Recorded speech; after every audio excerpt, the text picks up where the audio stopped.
Estamos de volta com o programa Escola de Profetas, estamos numa série sobre guerra espiritual. Estamos falando sobre o universo e o mundo espiritual. Então, nós temos visto aí a importância de conhecermos e entendermos a esfera da nossa guerra. Você viu aí no bloco anterior o tamanho, a extensão do nosso universo é tremenda. Imagine a extensão do mundo espiritual.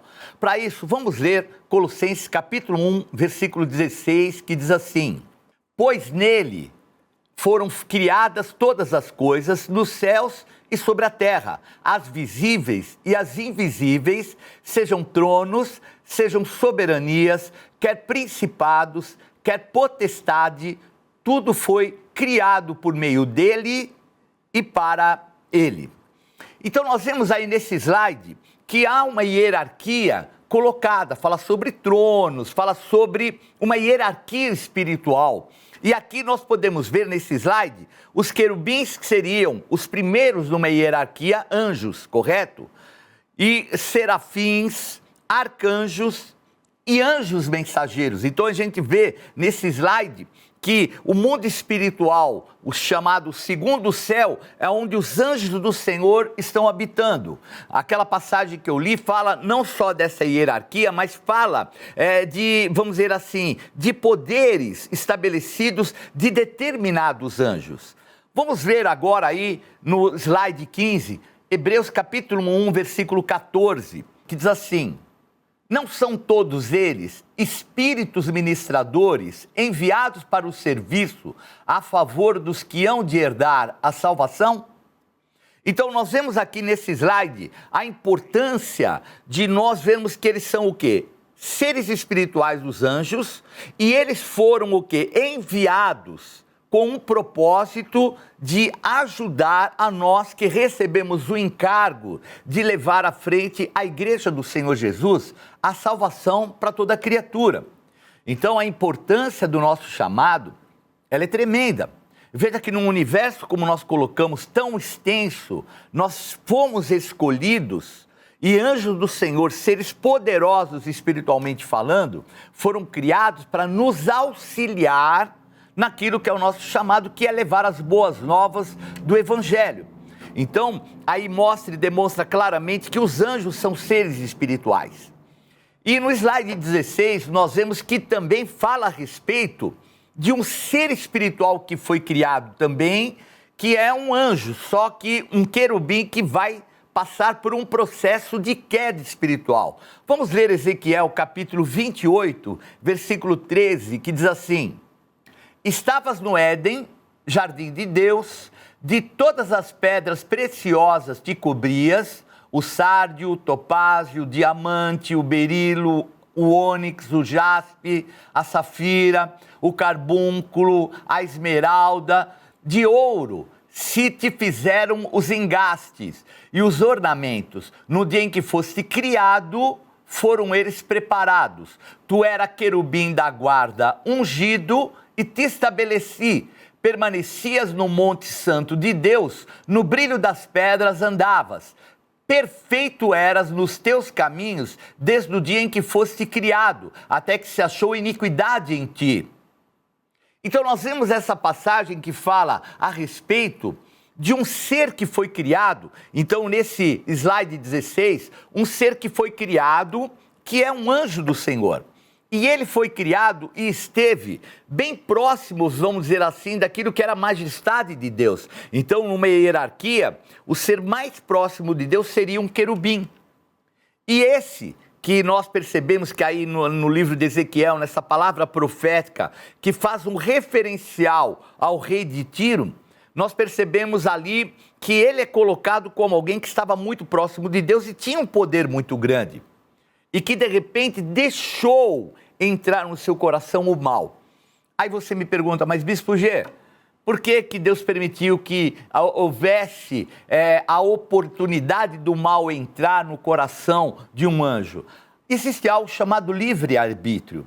Então o nosso Deus não é um Deus, vamos dizer assim, ditatorial ou até alguém tirano, que nos criou como que numa obrigatoriedade que nós e os anjos fôssemos adoradores dele. Nós o adoramos em espírito e em verdade, e nós o adoramos por aquilo que ele é, o amor que é derramado por nós.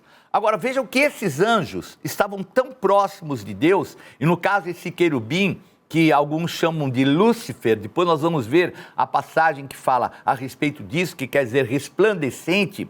Veja que ele era tido como o quê? O sinete da perfeição, alguém que era muito elevado. Vamos ver ainda Ezequiel 28, 17 a 19, que diz assim: elevou-se o teu coração por causa da tua formosura, corrompeste a tua sabedoria por causa do seu resplendor. Lancei-te por terra, diante dos reis te pus, para que te contemplem. Pela multidão das tuas iniquidades, pela injustiça do teu comércio, profanaste os teus santuários. Eu, pois, fiz sair do meio de ti um fogo que te consumiu e te reduzi a cinza sobre a terra, aos olhos de todos os que te contemplam. Então, nesse slide 17, nós vemos aqui a manifestação daquilo que ele era. Então, alguém que resplandecia, que brilhava, que era colocado em honra, mas que o final dele, porque nós temos que entender alguma coisa muito importante. Quando nós lidamos com o mundo espiritual, nós temos que entender que Deus é eterno e que existe, no contexto dele, quando ele cria e quando ele traz o fim de todas as coisas. Tanto que no Apocalipse, o apóstolo João, ele fala as coisas que vistes, as que são e as que hão de acontecer. Então, as que viste estão no passado, vamos dizer assim, na eternidade passada. As que são as que estão acontecendo no nosso tempo, no universo presente. E as que ainda hão de acontecer é as que serão feitas, realizadas no futuro nosso, mas que no mundo espiritual elas já ocorreram porque Deus é eterno. Então aqui não só fala desde quando esse anjo caído, ele veio a ser criado, mas também aquilo que está reservado para ele. Então essa fala a respeito da queda, você pode ver aí, nesse slide, no slide 17, sobre essa queda, porque ele é precipitado do lugar mais elevado do segundo céu e é lançado um lugar mais baixo no contexto do primeiro céu, que nada mais é do que nós podemos colocar aqui o inferno. Então, as regiões abissais, vamos dizer assim. Então, esse é o contexto dessa queda. Vamos ver ainda no slide 18, falando a respeito dele, que é tido aqui como a estrela da manhã. Isaías capítulo 14, versículo 12, diz assim: como caíste do céu, ó estrela da manhã, filho da alva, como foste lançado por terra, tu que debilitavas as nações. Tu dizias no teu coração: eu subirei ao céu, acima das estrelas de Deus, exaltarei o meu trono, e no monte da congregação me assentarei nas extremidades do norte. Subirei acima das mais altas nuvens e serei semelhante ao Altíssimo. Contudo, serás precipitado para o reino dos mortos, no mais profundo do abismo. Então, essa passagem ainda, que está no livro de Isaías, fala a respeito desse que era o sinete da perfeição. Então fala a respeito da condição que ele tinha, esse anjo, um querubim, que ocupava o lugar mais elevado e que resolveu se rebelar. E aí ele é precipitado, por isso que é chamada a queda de Satanás. Então, Satanás, do lugar mais elevado que ele tinha próximo de Deus, ele vai ser colocado nas regiões abissais, no mundo espiritual, obviamente, aonde ainda é permeado, porque o inimigo, ele pode estar ali cativo, vamos dizer, no inferno, mas ele exerce influência ainda. Por quê? Porque o mundo jaz no maligno. Então, com a queda de Adão, com a queda de Eva, infelizmente, o inimigo ali, que era, vamos dizer assim, colocado como a serpente, ele fez com que o homem a mulher se submetessem a ele. E aquele lugar que era o Éden, onde estavam todos, e ele, inclusive o homem e a mulher, usufruindo dessa realidade espiritual, que era um local de excelência, eles também foram precipitados para a terra, no contexto de um local maldito, por causa da desobediência, onde ao invés de eles receberem o que havia de melhor, eles iriam ter que trabalhar muito, se dedicar muito, e teriam a influência do inimigo de forma constante sobre a vida dele. Por isso que a Bíblia diz que o mundo jaz no maligno. Então vejam que o contexto dessa queda do inimigo demonstra que não foi só ele, porque nós sabemos que existem anjos caídos. Vamos ver no slide 19, Apocalipse capítulo 12, versículo 4, diz assim: a sua cauda arrastava a terça parte das estrelas do céu, as quais lançou para a terra, e o dragão se deteve em frente da mulher que estava para dar à luz, a fim de lhe devorar o filho quando nascesse. Então nós vemos aqui sobre a queda, né? O foco principal é a queda não só do inimigo, mas desses anjos. Então veja que a Bíblia sempre faz uma analogia entre anjos e estrelas. Vejam que também, nós vimos na passagem anterior, que ele fala: subirei acima das estrelas, no lugar onde Deus estava. Então, esse era um querubim que ocupava na hierarquia o local mais elevado, e ele vai levar consigo um terço dos céus. Então, nós temos que entender a influência e o poder desse que é o nosso inimigo. Esse querubim, obviamente, destituído da força e o poder que ele tinha, mas a influência, infelizmente, ainda existe. Então, ele arrastou consigo um terço dos céus. Então, os argumentos dele, vamos dizer, devem ser tremendos, porque outros anjos que estavam ali no Éden também, na presença do Senhor, vamos dizer, no segundo céu, próximos de Deus, se rebelaram também. Então, vemos que o argumento e o poder de persuasão, ele é o tentador, é de uma influência muito grande, e um terço dos céus, então, estão precipitados também nessa esfera espiritual ao redor do mundo natural onde nós estamos, do nosso universo visível, obviamente aqui ao redor do que a gente pode chamar o nosso planeta, o planeta Terra. Mas vamos ver aí o slide 20, no livro de Judas, capítulo 1, versículo 6, que diz assim: e a anjos, os que não guardaram o seu estado original, mas abandonaram o seu próprio domicílio, ele tem guardado sobre trevas, em algemas eternas, para o juízo do grande dia.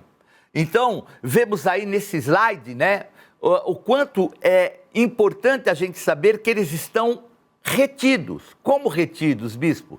Estão em algemas? Aí a algema, não é algema, é algema espiritual. Eles estão ao redor do primeiro céu, onde nós estamos, no mundo espiritual, ao redor da terra, vamos dizer assim, onde houve a queda por parte do homem, e eles estão o quê? Eles têm um senhorio, eles influenciam, mesmo estando limitados no seu poder, mas eles influenciam aqueles que estão também na terra, homens, mulheres e assim por diante. Vamos ver agora, né, nesse slide 21 e 22, a respeito do mundo espiritual e como Daniel interpreta, para que nós entendamos a importância de nós nos colocarmos espiritualmente para vencer o mal nas regiões celestiais. Vamos ver Daniel no capítulo 10, que diz assim, versículo 12 e 13. Então me disse: não temas, Daniel, porque desde o primeiro dia em que aplicaste o coração a compreender e a humilhar-te perante o teu Deus, foram ouvidas tuas palavras. E por causa das tuas palavras é que eu vim. Mas o príncipe do reino da Pérsia me resistiu por 21 dias. Porém, Miguel, um dos primeiros príncipes, veio para ajudar-me e eu obtive vitória sobre os reis da Pérsia. Então, ao lermos essa passagem, nós começamos a entender como funciona o mundo espiritual. Veja que Daniel, ele começa a entender através de revelações de Deus. Capítulo 9 já fala a respeito de um processo de anjos que vieram trazer informação, e de repente ele, entendendo que havia uma guerra espiritual, ele se manifesta com uma das armas mais poderosas que existem na guerra espiritual, que é o jejum. Ele faz um jejum de 21 dias. Então, nesse jejum de 21 dias, tinham coisas que estavam retidas no mundo espiritual, porque desde o primeiro dia que ele começou a jejuar, um anjo do Senhor foi liberado. Mas houve a retenção por parte de um principado. Então, a palavra principado nada mais é do que a principal entidade que está setorizada numa região demarcada e, obviamente, que exerce poder. E ali era o chamado Principado da Pérsia, porque o domínio onde Daniel está é o domínio da Pérsia. Então é um domínio que depois nós vamos tratar melhor isso, mas é um domínio espiritual que precisa ser quebrado. E ele entra no processo de jejum. No 21º dia é liberado um arcanjo chamado Miguel, que vai guerrear e vencer a estrutura desse principado da Pérsia, e esse anjo é liberado para poder trazer informações para Daniel, que são informações muito importantes para que ele pudesse o quê? Ter dali para frente a ajuda dos reis da Pérsia, porque até aquele momento os reis da Pérsia eram nulos, eram dominadores do mundo naquela época, mas que, quebrando a autoridade desse principado e esse arcanjo podendo influenciar os reis da Pérsia, sabe o que iria acontecer? Viria o favor desses reis. E isso vai se cumprir, porque os reis posteriormente que vão assumindo, desde Ciro, depois Dario, Xerxes, Artaxerxes, todos vieram e abençoaram o povo de Deus na época. Então vejam como é importante a gente entender o mundo espiritual. Mas deixa para a próxima aula. Na próxima aula nós vamos dar mais detalhes sobre isso, vamos falar um pouquinho mais dessa batalha espiritual que é travada no reino espiritual para a vitória nossa e do nosso Senhor Jesus Cristo. Até a próxima aula. Tchau, tchau.